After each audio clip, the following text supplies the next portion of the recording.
Karla Edge was living in fear. I never knew if I was going to live from day to day. I just would pray to God, please, Lord, let me live. Karla was losing her battle with type 1 diabetes. Her blood sugar kept dropping, dangerously low, but she could not feel it happening, what doctors call hypoglycemic unawareness. I would go into convulsions. I'd fall down on the floor if I was already laying down. I would just start shaking all over, trembling from head to toe. Sometimes my husband, I'd wake him up at night, the whole bed would be shaking. He said it felt like an earthquake. Calls to 911 became common. I'd woke up in the hospital with my blood sugar 10. Her family was giving her glucagon injections, used for the most severe home emergencies, and they were doing it 2 to 3 times a month. They were all scared to death that I wouldn't come out of this. But in 2005, Karla's life dramatically changed. She came to the Diabetes Research Institute for an islet cell transplant. She remembers a nurse approaching her before her procedure.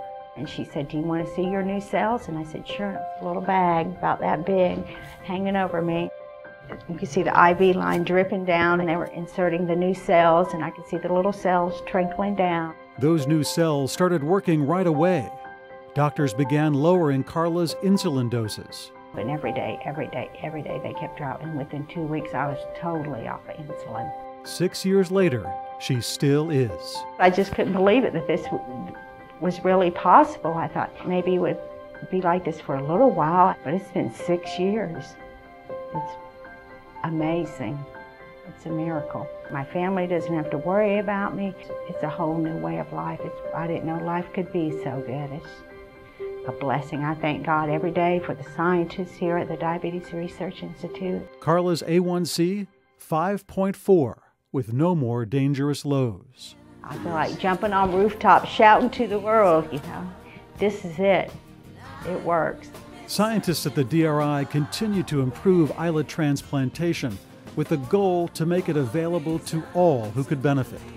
Meantime, Karla Edge has a message for those looking for a reason to believe. I'm proof that there's a cure. All you have to do is look at my medical records and see what bad shape my diabetes was in. I was such a brittle diabetic. There is a reason to believe. I'm living proof of the reason to believe.